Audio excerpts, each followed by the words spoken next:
得美，華麗照鏡內，懸念暗內藏，超人的愛，深處鏡內，在一生故事漫長，迷失真心失方向，徒然知怎再漂亮，懷內暗抑揚，或許鏡花照白羊，終不再掩飾真相，唯有讓愛去照亮我倆，如星光般照亮雲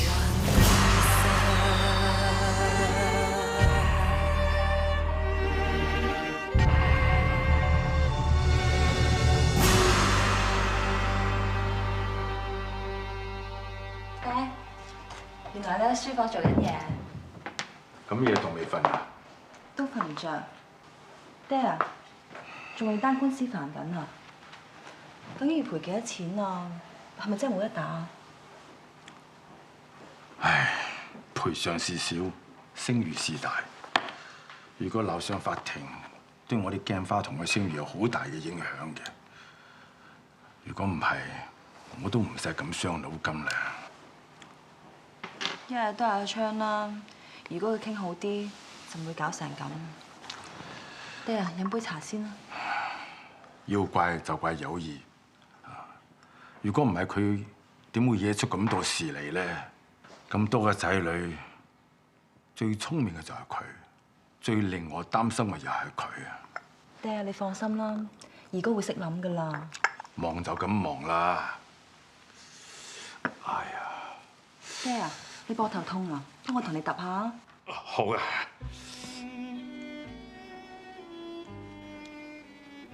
唉，你記唔記得你同明敏細個時候成日幫我揼骨嘅？我記得。明敏每一次幫我揼骨咧，就揼兩下就話手攰喎，走咗去。你就唔同啦，你每一次幫我揼骨就細心咁問我：你邊度攰啊？呢度舒唔舒服啊？揼到個手仔軟，我叫你停先至肯停手嘅。阿爹，你仲記得啊？4個仔女之中，你最細心、最定性。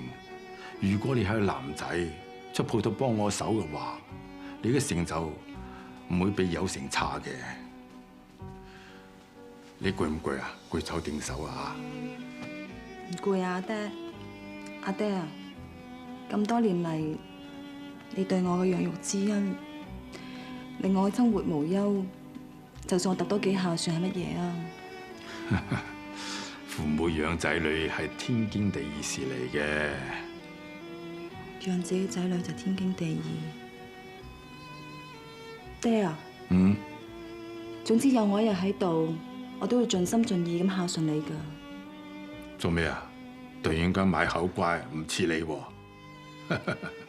咁仔女孝順父母係天經地義㗎嘛？如果冇咗你，我又點會有今日啊？就算我用盡下半生嚟報答你嘅養育之恩，我都唔會嫌多㗎。爹啊，幫你聽。咁夜啦，邊個打電話嚟？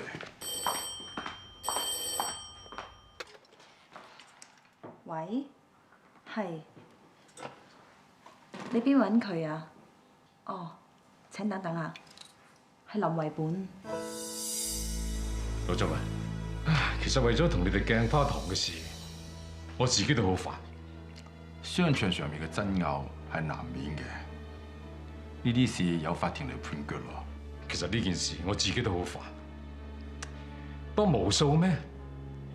將來同我合作嘅行家有樣學樣，個個毀約，咁我公司嘅威信就蕩然無存。真係鬧上法庭嘅，你哋鏡花堂嘅聲譽點都會受損，而我間公司亦唔見得有咩着數。不過諗嚟諗去，卒之俾我諗到一個兩全其美嘅方法。老周啊，你見過小女雪兒嘅？你對佢印象點啊？好斯文，好有教養。佢咧有好純品。上一次佢知道我腰骨有事，佢特登送藥嚟俾我。佢好有心啊！玲朗有業，夠聰明有為啦。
佢決定好啦。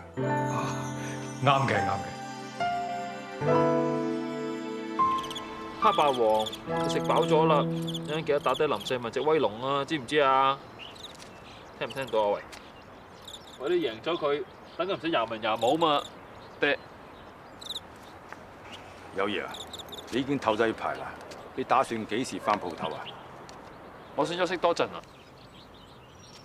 遲啲翻鋪頭冇問題，但係你年紀唔細咯。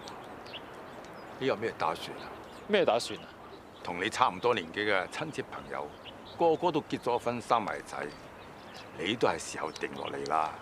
冇諗過喎，結咩婚啊？同邊個結婚啊？其實林世伯個女雪兒都唔錯㗎，我見你哋幾好傾啊，你可以考慮下。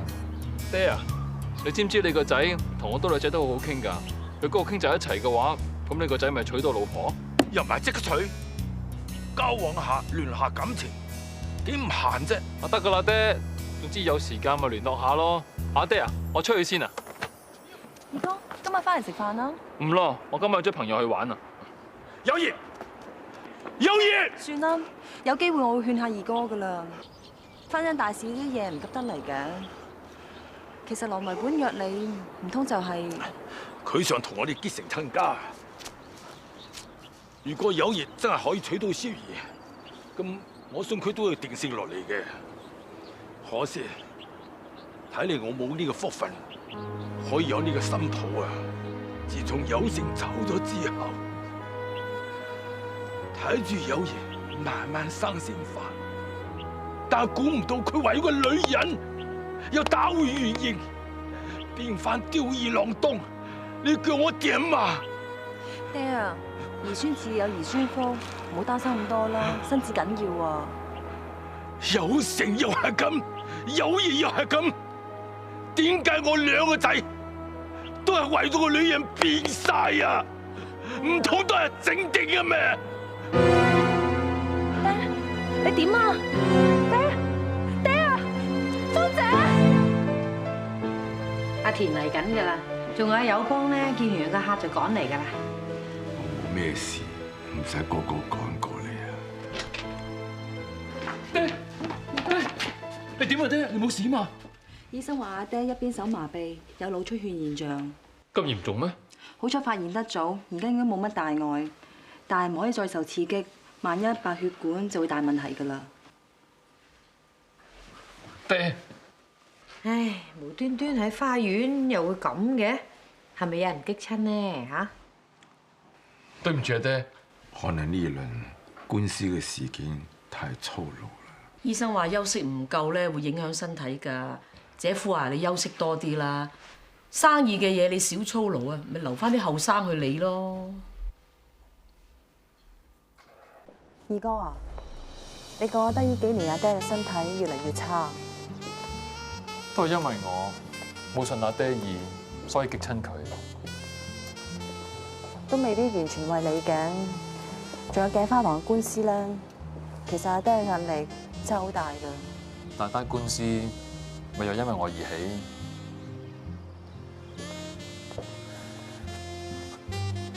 其實林維本個女人品都唔錯啊，點解唔考慮下？如果今次我哋可以同佢成為親家嘅話，單官司就容易解決，阿爹亦都可以安樂。但係我同雪兒根本就冇感情，又點會喺埋一齊嘅啫？嗱，再講啊，如果阿爹叫你同一個冇感情嘅人喺埋一齊嘅話，你會唔會聽佢話？我聽咗啦，我咪已經聽咗阿爹話嫁咗俾阿昌咯。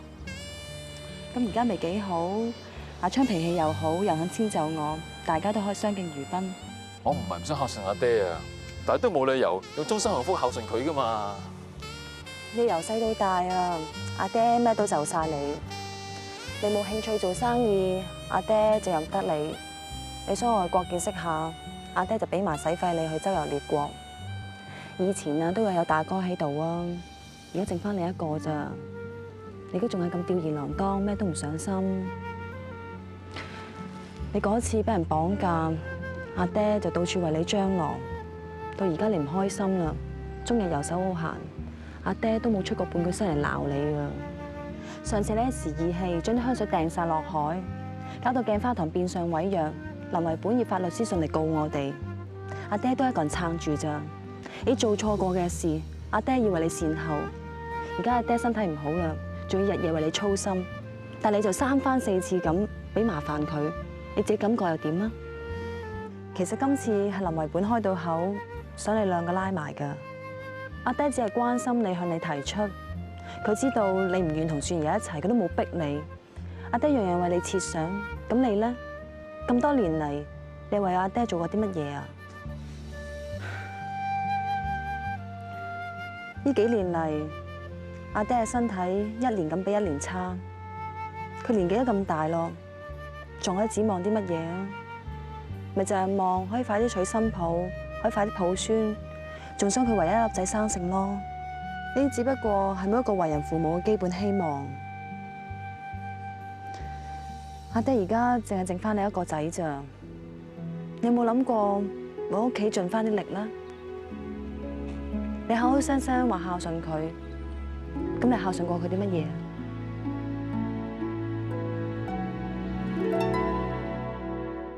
大哥，大伯，阿父，葉仔，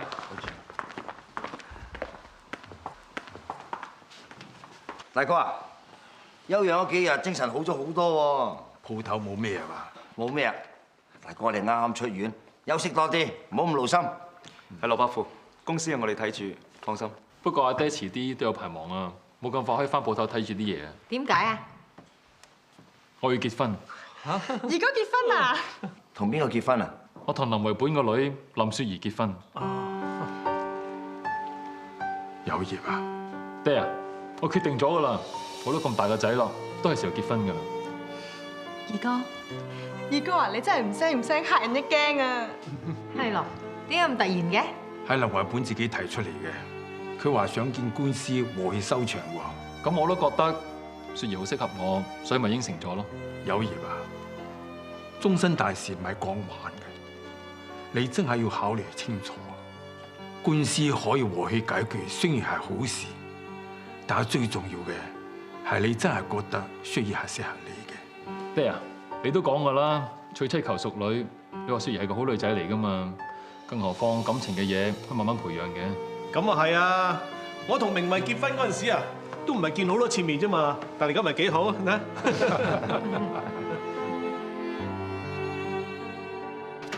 嗰個林維本啊，正一老奸巨猾嚟㗎，上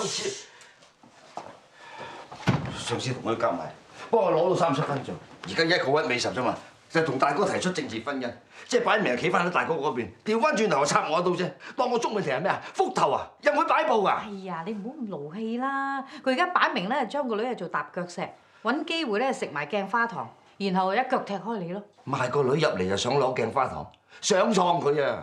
佢分分鐘陪你夫人有接兵添啊！不過咁喎，多隻香爐多隻鬼，遲下會唔會向你同阿友邦喐手先啊嗱？我使驚佢，佢係豺狼啊，亦都唔見得我係羔羊啊！我哋仲有排玩嘅。咁好閒情人節睇星啊？點啊？睇唔睇到自己係咪紅鸞星動啊？唔知呢句係笑話定係用嚟笑我嘅説話咧？我由細識到你大，你做嘢往往都出人意表，但係今次就係最突然。點解？你知我講咩㗎？每個人都結一次婚，我唔細咯，都係時候。係時候，但係人呢？林小姐即係你嘅理想結婚對象，你知道佢份人係點？佢嘅嗜好係乜嘢？佢中意食乜嘢、飲乜嘢咩？我夠膽打賭，你而家眯埋眼係諗唔出佢個樣嘅，你會中意佢咩？就算中意同唔中意，有所謂咩？同埋再講啦，就算有幾咁中意，亦都唔可以擔保你中意嘅人唔會呃你，唔會傷害你㗎。係就係，但係有必要咁做咩？兩個人係要對一世嘅。林小姐唔係唔好，但係你唔覺得太倉促咩？你唔覺得再需要時間再相處下咩？既然咁樣，去還阿爹嘅心願，再諗落去，咪等夜長夢多。明慧講得啱，阿爹一直以嚟咁多年為我勞心勞力，我呢個做仔嘅都應該係時候幫佢做翻啲嘢。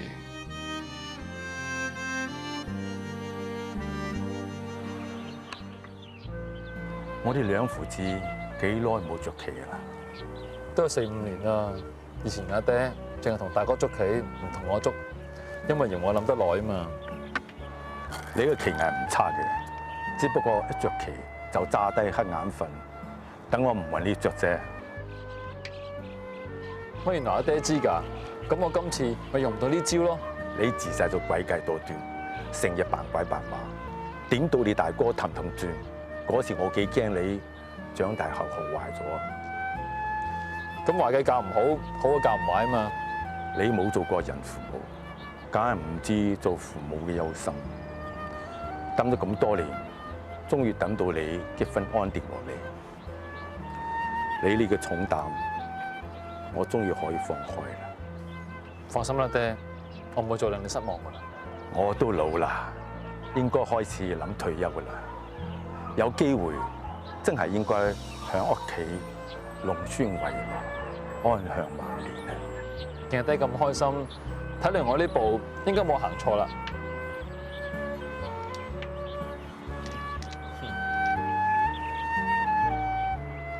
咦？點解睇唔到爹呢一步嘅？你就係咁啦，永遠自自己聰明，凡事只係出分裂。如果你唔係咁好玩，做事專注啲，唔好咁恃才傲物，你嘅成就一定會好大嘅。咁我又真係一無是處嘅。咁又不至於。你個人其實心地好，好重情義。仲有啊，談笑用兵咧。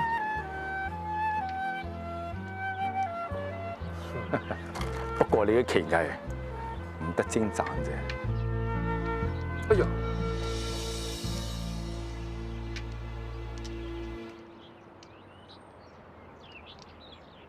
有言一知錯，滿盤皆落索。知啦，爹，我會記住噶啦。不過呢盤唔算數啊，再嚟過嚇。好啊，好眼瞓。唉，真係世事難料啊！估都估唔到二哥會揀盲婚啞嫁呢條路喎。你唔覺得今次二哥嘅決定係最正確嘅咩？我哋未來二嫂份人啊，真係好純㗎。我諗佢兩個我真係可以白頭到老啫。可唔可以白頭到老一件事，開唔開心有一件事啫。未來二嫂同二哥都未相處過，都唔知佢哋夾唔夾得嚟嘅。你潑冷水嘅説話，千祈唔好俾阿爹聽到添啊！我知啦，我都想等佢哋兩個開開心心，等二哥可以早啲擺脱嗰兩嘅陰影。唔使擔心，感情嘅嘢係可以培養㗎嘛。我同你姐夫咪一個好嘅例子咯。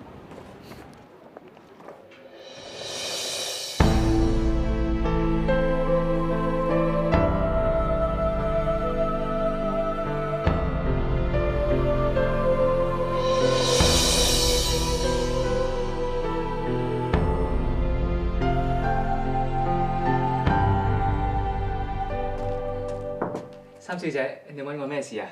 入嚟啊！哦。盞燈壞壞地，你幫我攞去整啊！哦，好啊。仲有一陣間叫阿榮拉架車仔5點鐘喺大門口度等我。5點鐘，好。依家幾多點啊？4點半。4點半。你冇標嘅咩？本來就儲夠錢嘅。咁而家咧？我嗰日去過錶行，見到隻女裝錶好精細，咁咪買咗俾阿媽咯。佢隻錶又壞咗，整咗好多次，仲係行下又停下，咁咪買隻新錶俾佢咯。所以你到而家都冇錶用咯喎？我唔緊要，我儲多半年就應該夠噶啦。反正喺度打工都有鐘，我實知時間嘅啦。誒，咪行住，過嚟啊！攞去啊！咁點得㗎，三小姐？呢隻錶本來三姑爺嘅，不過錶面有少花咗，佢唔會再戴噶啦。不過仲好準時㗎，攞去啦！多謝三小姐。你出風爛啊？我係啊，呢排翻風啊，但係都慣㗎啦。咁點解唔搽藥膏啊？你上次俾晒啲藥膏我，所以你冇得搽咧。我唔係，係我自己唔得閒整啫。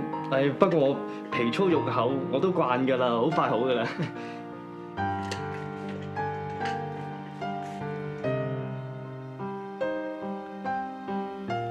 等我幫你戴啦。嗱，隻錶咧就戴左手嘅，筆的咧就向外面，記住啦。唔該，三小姐，多謝三小姐。三小姐，入嚟啊！都差唔多5點㗎啦，我落去叫榮哥準備下先。多謝三小姐。三小姐，啲燕窩燉好㗎啦，要唔要而家飲啊？啲燕窩唔係我㗎，我係燉俾阿爹食嘅。哦，三小姐，我見你哋兩姊弟咁好傾，真係安樂晒，所以血濃於水。如果你阿媽見到嘅，你唔好再同我講佢，佢同我咩關係都冇。三小姐，你係食我奶水大嘅，你唔信你阿媽都好應該信我。佢講嘅所有嘢都係事實嚟嘅。你真係老爺同佢生嘅，我可以對天發誓，如果我講大話嘅，就天打雷劈。你冇呃我啫，我點知我女人有冇呃你啊？再講啊，阿朗入咗嚟滿園咁耐，你就呃咗我咁耐。如果唔係俾我發現嘅話，你根本就唔會話俾我聽。三小姐，你唔使再同我講。如果我唔係念著你由細湊到我大份上，我根本就唔會留你喺度。總之以後你唔好再同我講要女人，聽到未啊？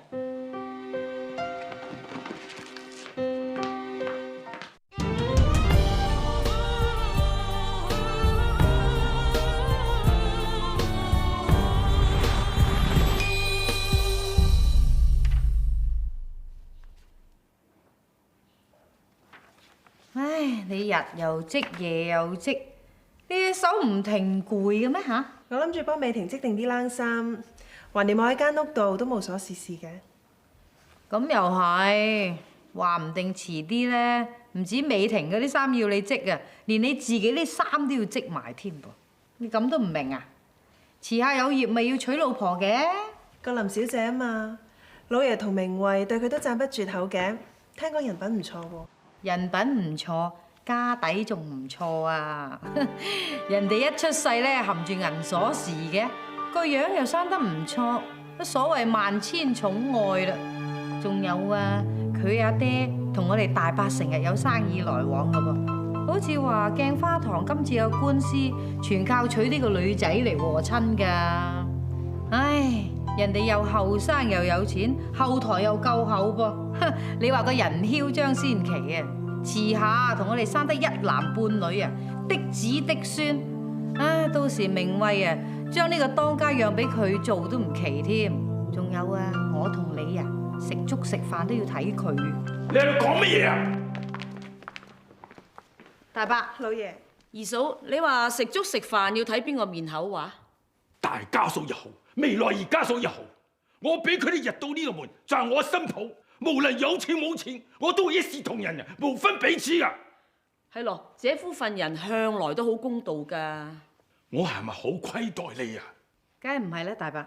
你係我大父，我都冇虧待過你。何況我新抱係我親生仔嘅妻子，係我孫仔嘅媽媽。呢幾個月屋企風浪已經夠多啦，我唔需要再有人喺度冇風起浪。你明我講咩嘛？二嫂，明。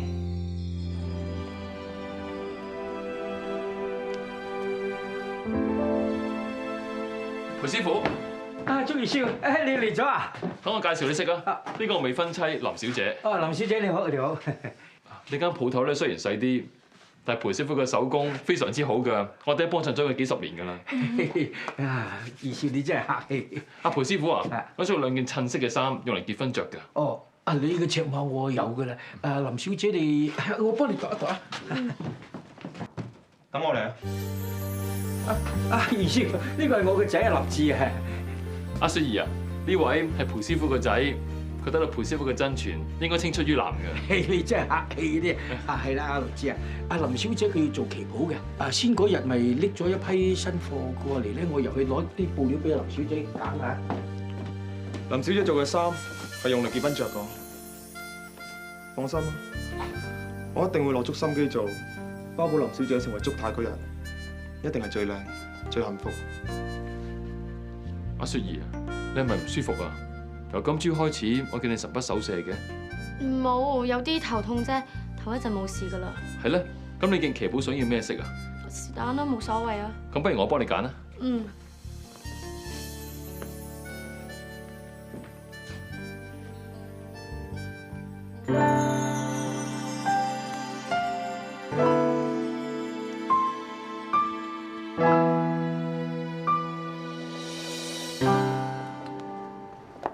阿雪兒啊，我哋行呢邊喎。係喎。你真係冇咩事嘛？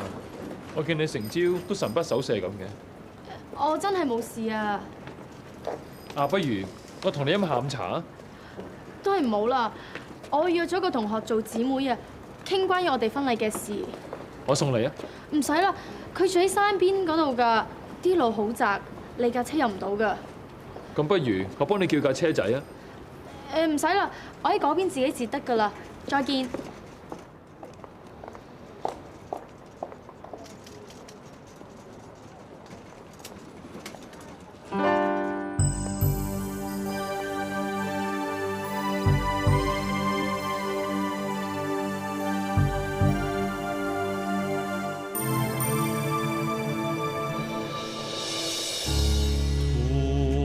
你做乜仲未走㗎？你唔係已經上咗火車㗎啦咩？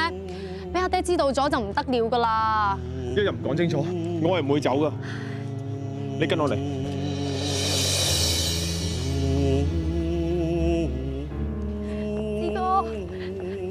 志哥，你唔好咁啦！你知唔知你留喺度多一刻，阿爹就會多個機會揾到你。佢真係咩都做得出㗎。我寧願俾人打死，我都唔會俾你揀一個你唔中意嘅人。阿爹佢怕我哋藕斷絲連，逼我嫁，我冇得揀。咁我同你阿爹講，話俾佢聽我會娶你，我會負責任。阿爹係咁要面，佢唔會俾我嫁俾一個裁縫㗎。咁走啊！澳門又好，男人又好，希望我哋兩個人一齊啊嘛。我哋走咗，咁你阿爹點啊？我爹就會揾人對付佢㗎。咁又唔得，咁又唔得，唔通眼白白要睇住心愛嘅人嫁咩？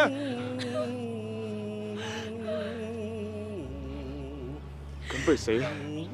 死咗了罷了，大家唔使痛苦。唔得嘅，志哥，我哋去死，咁我肚入邊個蘇蝦係無辜㗎。蘇蝦？你話你有咗蘇蝦？如果唔係，我都唔想嫁一個同自己冇感情嘅人。咁更加唔得，我唔會俾你同埋蘇蝦跟第二個，我哋3個一齊死啦！冇，志哥，你捨得連累個蘇蝦咩？我都唔使死。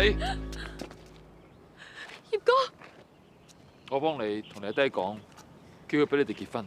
唔得㗎，頭婚事炒我咗，阿爹一定會好嬲，就會揾人對付志哥㗎。但係你有咗蘇蝦喎。我真係唔知點算，但係我唔想連累到志哥。無論係生係死，我都會同你一齊，我唔會要你一個人受苦。咁啦，如果由我單方面退婚，你阿爹就唔會怪你啦。你肯咁做？我可以幫嘅，再幫到呢度。至於你兩個可唔可以埋一齊，就睇你哋嘅做法啦。多謝你，保重。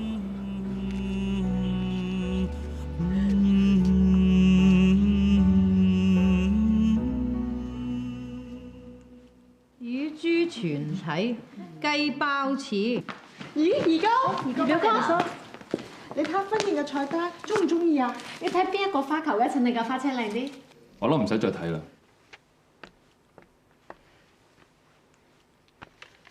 我決定咗，我唔結婚。點解嘅？二哥你話咩話？唔結婚？做咩改變主意啊？我諗清楚㗎啦，呢件事第一太倉促，我唔想將來後悔。而家唔係講笑啊，結婚攞嚟玩咩？我同林維本交代清楚啦。二哥啊，你有冇抱啲啊？你話結婚就結婚，悔婚就悔婚，你估細路仔玩泥沙咩？阿爹已經3番4次叫你諗清楚佢，係你自己應承㗎。頭婚事已經搞得七七八八先嚟悔婚。我真係諗清楚㗎啦，我寧願而家悔婚，好過將來離婚。該會咯，有業，你想激死老豆揾山拜咩？咁而家貼都印晒咯，親戚朋友通知埋，你而家先至話唔結婚？你叫林小姐以後點見人啊？我同佢相處過，發覺同自己真係唔係好夾。如果叫娶一個自己唔中意嘅人，我覺得勉強冇幸福㗎。哎呀，二哥啊，你有冇同雪兒傾過㗎？哎呀，人逢喜事精神爽啊！阿爹近排身體先好翻啲啫，你咁樣激一激佢，萬一有咩事上嚟，你擔當得起咩？得啦，唔使再講啦。如果大家想搞喜事氹阿爹開心嘅，好似由明敏同阿永華㗎。我翻上去先。二哥，有業啊！唉，咁而家咁點收科咧？咁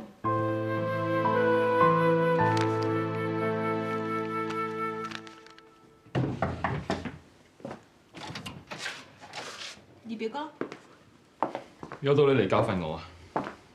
點解會咁㗎？你平時都唔係一時一樣嘅人嚟㗎，點會無端端應承咗轉頭反口喎？你係咪有啲咩苦衷啊？咁大件事，你冇話突然之間先改變主意㗎，一定有啲嘢令你改變。你不如講出嚟啊，可能我哋可以解決到咧。真係估唔到啊！最了解我嗰個人，竟係由細到大同我嗌交嗌大嗰個人啊！咁即係點啫？咁即係講完咯。你要去邊啊？去廣州。去廣州？咁姨丈啊，你唔使同佢交代啊？我就唔想一啲激心，所以先至要離開啫嘛。與其喺度督口督鼻嘅話，咁不如離開。咁樣可以同姨丈講出你苦衷，可能佢體諒咧。你唔會明㗎啦。總言之，阿爹交俾你照顧啦。二表哥啊！咩話？退婚？佢係咪癲咗啊？叫佢嚟見我。咩話？咩事啊，大哥？有出事啊？二嫂話呢個孫仔要退婚喎。真㗎，翻去問個二舅咪知咯。佢攞咗行李走咗啦。又會咁冇搭霎嘅？佢成日不顧而去，一次係咁，兩次又係咁。可能佢見次次都冇事，咪有恃無恐咯。呢次佢真係要退婚嘅話，唔使結婚到我一絲一毫啊！冇阻住我！仲有生，你都玩得我頭，竟然夾埋個仔嚟玩退婚。維本兄啊，你講想點？頭婚事你唔滿意嘅，你大開拒絕，而家搞到街市何文先嚟退婚，你叫我女以後點見啊？維本兄啊，有事慢慢講。呢件事點講都係我哋唔啱嘅，我一定會俾呢個好嘅交代嘅。交代？你根本係想我出醜。而家係人都知道係你個仔唔要我女，佢哋背後會講咩？會諗乜嘢？我林維本咩面都丟清光。你冇意啦，你心涼啦，維本兄啊！你唔使再講。由而家開始，我同你交情一刀兩斷。我林家同你叔家已有勢不兩立，我唔會俾你哋鏡花同好過。你記住啊！維本兄啊！巴布，大哥。根據我嘅診斷，祝先生係腦血管爆裂出血，引致昏迷，亦即係我哋俗語所講嘅爆血管。咁情況嚴唔嚴重啊？有冇危險㗎？以目前情況睇嚟，佢嘅病情係嚴重嘅，而且仲隨時會有生命危險添。咁當然啦，我所講嘅係最壞嘅情況。以往亦都有病例，爆血管嘅病人係可以醒得翻嘅。咁我大哥會幾時醒啊？至於幾時醒，又或者醒唔醒得翻呢個問題，老實講，我真係答唔到你。只不過病人昏迷嘅時間越耐，病情就越唔樂觀。呢幾日都係危險期。哎呀，咁點算啊？有業又唔喺度。二叔係咪話去廣州啊？佢頭先係咁講㗎，應該唔會改。志芳啊，咁你即刻同義正去廣州揾二哥翻嚟啊！好啊。最衰上一次啊，友邦咧過計嗰陣時，俾人明慧炒禍咗。如果唔係而家，坐定粒六啦。有業個衰仔激到大哥爆血管，如果大哥醒翻就一定唔會原諒佢嘅。我哋就乘機氹佢改遺囑。改遺囑？大伯會咩？大哥講過，一個仙都唔會分俾有業。阿昌親耳聽到嘅，而家剩翻友邦就唯一嘅男丁，到時啲嘢一定會過晒俾佢。到時等佢醒翻咧，落晒嘴頭，希望佢唔好咁快死住。早晨啊，明慧。昌。點啊，爹？嚇？未醒過喎，叫極佢都冇反應。祝小姐啊，啲水換好㗎啦。唔該。你都肚餓啦，食早餐先。你食先啦。你成晚冇瞓啊，你不如翻去休息下，我嚟替你。我晏晝先要翻鋪頭。我想陪多阿爹一陣。咁你都要唞噶嘛，況且都唔知阿爹幾時先醒。就係唔知佢幾時先醒，我就係希望佢醒嘅時候有個親人喺佢身邊啊。我知道你孝順，但阿爹醒嗰陣時最想見嘅未必係你啦。唔好意思，我唔係咁嘅意思，我係話就算你要陪，你都要瞓幾個鐘。如果你都病埋，仲有邊個照顧外父咧？係咪？係啦。咁你幫我睇住阿爹啦。有咩事叫醫生過嚟啊？你放心啦。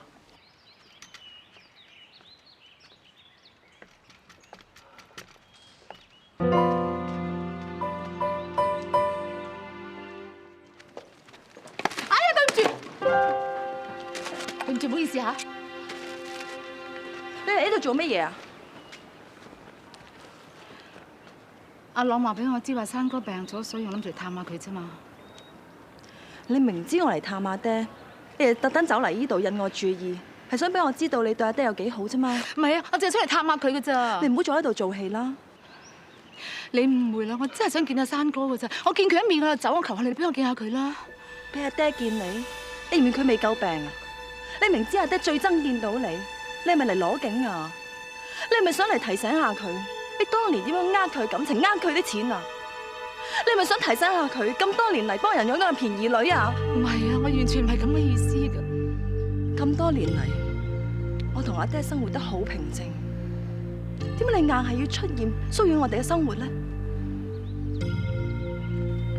乜原來係伯母啊？你好啊！你講咩啊？我唔知講咩喎。我係阿明慧嘅二嬸啊！唔知算唔算係咧？既然你想探下大伯嘅，唔使見我喎，隨便啦。不如我帶你去啦，嚟啊！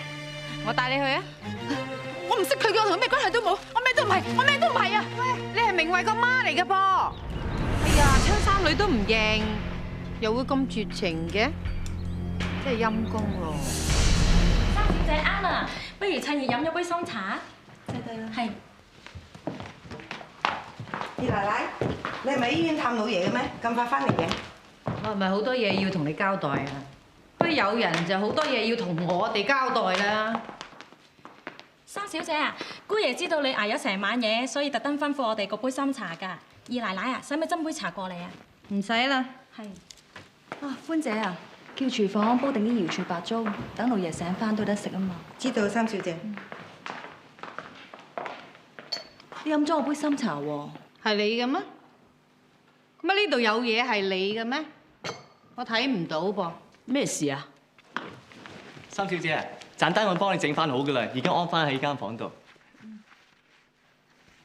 誒，隻錶咁熟口面嘅？啊，我醒起啦，三姑爺嘅。咦，我都認得噃。阿朗啊，點解隻錶會喺你度㗎？其實，哼，仲使問嘅？梗係偷㗎啦，賊仔！報警拉佢啊！我冇偷。隻錶係我俾佢㗎。哇，大嗱嗱成隻錶，咁都俾得啊？呢份工啊，真係去邊度揾啊？隻錶係阿昌唔帶我先俾佢㗎。你出翻去先。同我企喺度。你又想點啊？想點？你問下你自己想點啦。今日隻錶舊咗就話俾佢，聽日啲古董舊咗又要俾埋佢嘞噃。成間屋咁多嘢，襟得你俾咩？我唔要啦，姨奶奶，我除翻落嚟啊！你唔好嬲啊，我唔要啦。得啦，冇事啦。做人嘅嘢咧要自量啲，唔係你嘅嘢就唔好霸住咯。我真係估唔到你嘅面皮真係咁厚嘅，明明唔係姓祝嘅，都白食白住不特止啊，仲要霸住個當家嚟做，你知唔知醜㗎？喂，你唔好噏得出嚟噏噃！你詆毀我家姐紅杏出牆嘅啫，明慧點會唔係姐夫個女啊？你拉我放心，你家姐好清白，只不過大伯幫人養個便宜女啫。阿爹俾多個當家我做，自然信得過我。佢俾你啲手段呃咗咋？佢有你一個自己人，佢都唔信得過，寧願信我一個外人。你咪應該檢討下自己啊！你唔使牙尖嘴利，大伯養到你咁大，供書教學已經仁至義盡啦，家仲要同你養埋個便宜細佬啊！哼，真係無恥啊！咩話？你兩姐弟唔好喺度打龍通啊！我就唔信你唔知啊！我都覺得奇噶啦，點會成日都三番四次幫住佢啊？原來一家人啦唄！三小姐，係咪真㗎？你都算本事啦，借啲要安插個細佬入嚟先，然後跟住就話要整糖水，借啲機會就俾埋阿媽入嚟。你估呢度善堂咩？哼，養晒你全家好未啊？我就算唔係阿爹親生，我對佢感情就好似親生阿爹一樣，到死都唔會變。你而家等緊佢死，等緊分身家，家陣日夜咁樣陪住阿大伯，哎呀，真係孝義咯！無非都係想搏分身家啫。你講嘢唔好咁過分喎，我諗都冇諗過啊！冇，而家俾我拆穿咗啊，梗係話冇啦。你響樹啊，係等於閒人嘅咋？啲閒人仲有用過你，醒醒目目嘅，都仲有兩啖飯食。如果唔係，拼執包袱啊！無端白事養多隻狗喎，哼，嘥米飯。講咩？你講多次。我講你啊，你阿媽唔要你啊，你呢隻流浪狗咧，留喺度乞食啊！